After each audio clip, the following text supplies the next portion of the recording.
নমস্কার।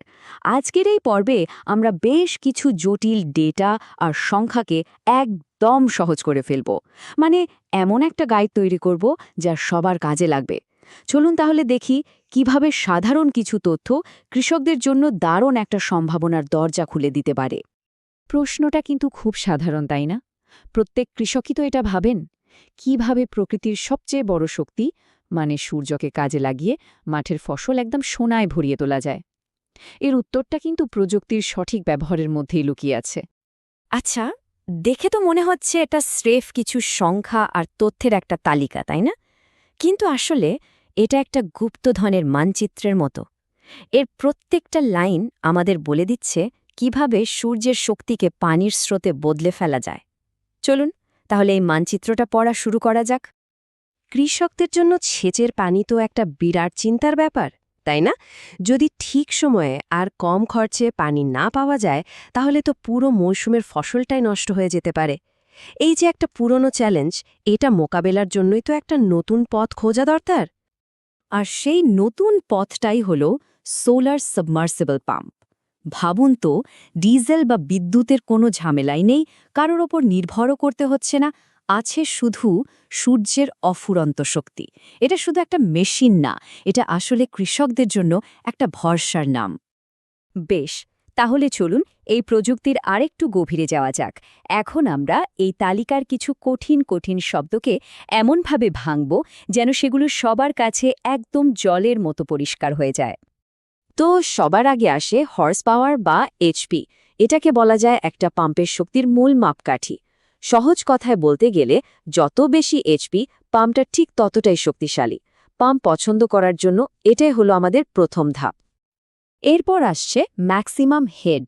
ধরুন এটা হলো পাম্পের পাহাড়ে চড়ার ক্ষমতা।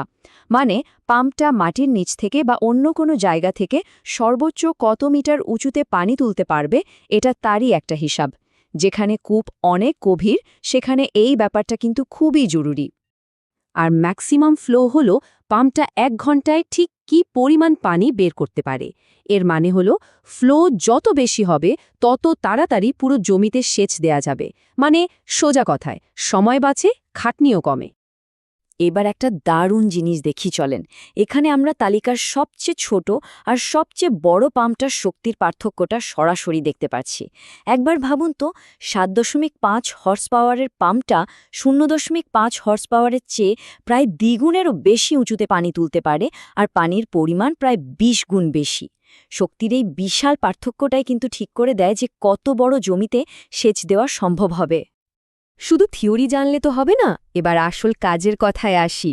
চলুন দেখি এই তথ্যগুলোকে কাজে লাগিয়ে কিভাবে নিজের জমির জন্য একদম পারফেক্ট পাম্পটা খুঁজে বের করা যায়। ব্যাপারটা খুবই সোজা, মাত্র 3টা ধাপ। প্রথমে ঠিক করতে হবে কোন ফসলের জন্য পানি দরকার, কারণ বোরো ধানের মতো কিছু ফসলে কিন্তু পানি অনেক বেশি লাগে। এরপর জানতে হবে মোট কত একর জমিতে সেচ দিতে হবে। আর সবশেষে এই দুটো তথ্য মিলিয়ে তালিকা থেকে সঠিক পাম্পটা বেছে নিতে হবে। ব্যাস, এই চার্টটা কিন্তু দারুণভাবে পুরো বিষয়টা বুঝিয়ে দিচ্ছে। দেখুন, পাম্পের ক্ষমতা যত বাড়ছে, সেচ দেওয়ার জমির পরিমাণও ঠিক ততটাই বেড়ে যাচ্ছে। একটা 4 হর্স পাওয়ারের পাম্প যেখানে গড়ে 5 একর জমিতে সেচ দিতে পারছে, সেখানে একটা 7.5 হর্স পাওয়ারের পাম্প প্রায় 21 একর জমিতে সেচ দিতে পারে। একটা সোলার পাম্প কেনা কিন্তু শুধু একটা খরচ নয়, এটা ভবিষ্যতের ফসলের জন্য একটা বড়সড় বিনিয়োগ। চলুন এবার এর আর্থিক দিকটা একটু দেখি। মানে খরচ কেমন আর লম্বা সময় লাভটা আসলে কোথায়। আর এখানে সবচেয়ে গুরুত্বপূর্ণ বিষয় হলো প্যানেলের ওপর 25 বছরের আউটপুট ওয়ারেন্টি। ভাবা যায়, মানে এই একটা বিনিয়োগ প্রায় 1 প্রজন্মের জন্য নিশ্চিন্ত থাকা যায়। এটা দীর্ঘমেয়াদী ভরসা আর মানসিক শান্তির একটা প্রতীক।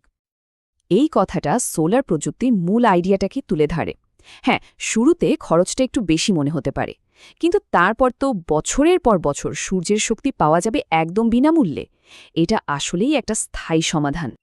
তাহলে মূল ব্যাপারটা কি দাঁড়ালো? এই সহজ তালিকাটা পরিষ্কার দেখাচ্ছে যে প্রাথমিক খরচের সাথে সেচের ক্ষমতার একটা সরাসরি সম্পর্ক আছে। যেমন ধরুন 1,05,000 টাকা বিনিয়োগ করে যেখানে 1.5 থেকে 2 একর জমিতে সেচ দেওয়া যায়, সেখানে 4,60,000 টাকার বিনিয়োগে প্রায় 20 থেকে 22 একর জমিতে সেচ দেওয়া সম্ভব। তাহলে সবশেষে এই প্রশ্নটা নিয়ে একটু ভাবা যাক। যদি জ্বালানির কোনো চিন্তাই না থাকে, যদি সূর্যই হয় শক্তির এক অফুরন্ত উৎস, তাহলে একটা খামারের বেড়ে ওঠার, আরও বেশি ফসল ফলানোর আর সমৃদ্ধ হওয়ার সম্ভাবনা আসলে কতখানি? এর উত্তর হয়তো কোনো সীমাতেই বাঁধা যাবে না।